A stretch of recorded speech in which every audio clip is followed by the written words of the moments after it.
So I just want to start off with saying, I know we're in a weird time right now, but let's keep it positive as we can. I hope everyone is staying safe and really just kind of doing their best in a time where you're kind of stuck inside and, don't mind the hair.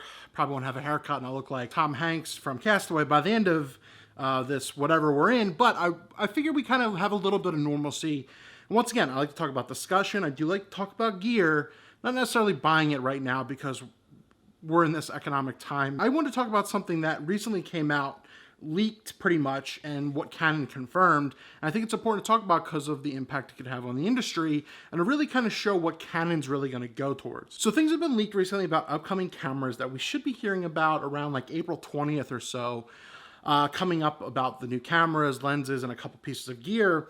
And it's relevant because Canon kind of confirmed some of the things that we're going to talk about. I'm going to talk about one of the main cameras here, but the biggest thing we're hearing about is this Canon R5 and R6, which Canon has confirmed that they're basically going to be the 6D line, like the DSLR. The R6 would be the 6D line, 61, 62, like you'd see on the DSLR line, and the R5 would be like if it was a 5D Mark 2, 3, or 4. So what that kind of confirms is that they're not going to be pushing those higher end DSLRs out, in my opinion. And that's kind of what's going around and what people in the industry in this niche believe.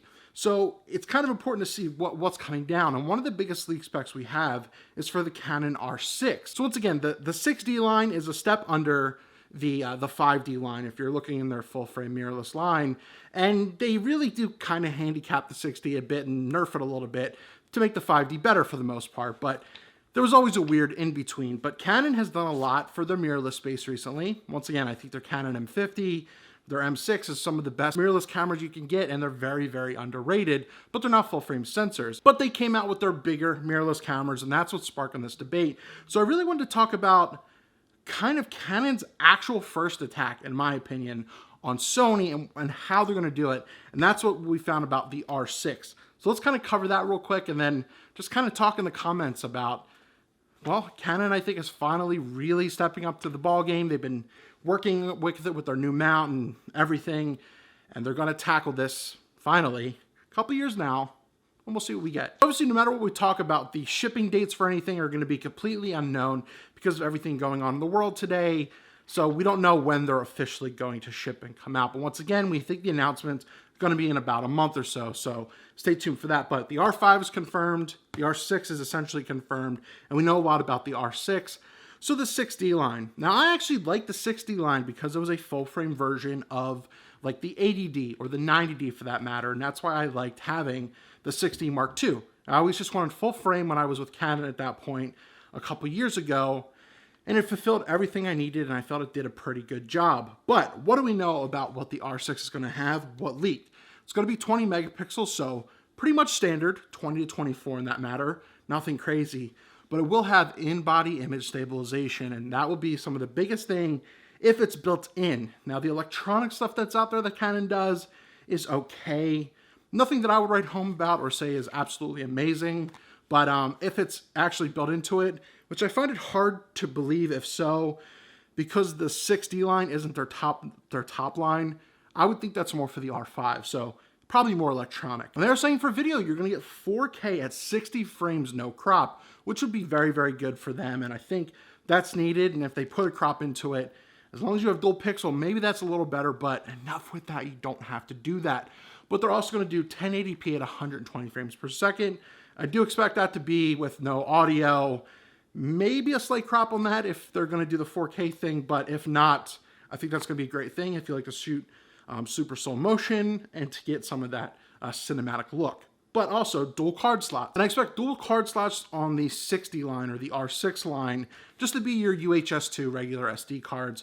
Whereas if you're looking at the R5, you're going to probably get some kind of CF or CFast or something, probably CF Express or something, and a regular UHS-2 SD memory card as well. So you'll probably get more of the buff or the beef with the R6, and you'll be able to write a little bit faster. So should be pretty decent, but that's what you're going to get there. And the leaks also say that there will be a lower resolution electronic viewfinder compared to the RF or kind of what you've seen out there, or the R5. And once again, I'm guessing that that's just because they're going to nerf it because it's the R6 and not the R5. So there's that. But I think of what we know with that, it's a good shell to really say, maybe they're still not pushing 100% against Sony or really 100%, you know, trying to take on one of their cameras directly. Maybe the A7 III, which is already 4 years old at this point. It'll be 4 years old this year. But I think the big thing to take away from this is that Canon's really going to dive maybe 85 to 90% and just concentrate on doing mirrorless.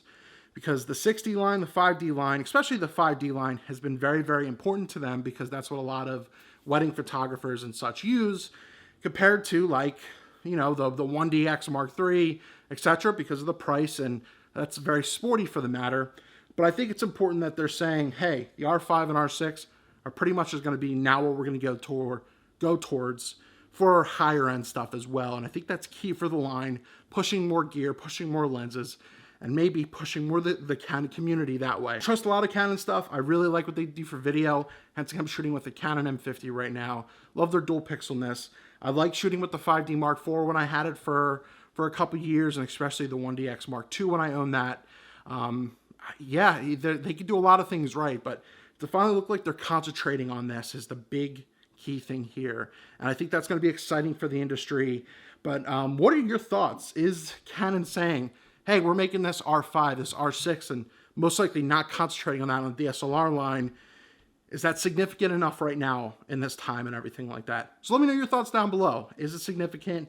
If you're a 5D user, I don't see you probably moving to something like this because you're already in the line and you don't want to adapt lenses. But if you're someone from maybe the 70D, 80D, 90D, would the whatever the R5 is and what you're hearing about the R6 be pretty cool? And is it finally Canon saying, hey, we're really gonna come, Sony, we're coming for you? I think it's pretty cool and I think it's exciting. It's worth talking about. So let me know all your thoughts down below.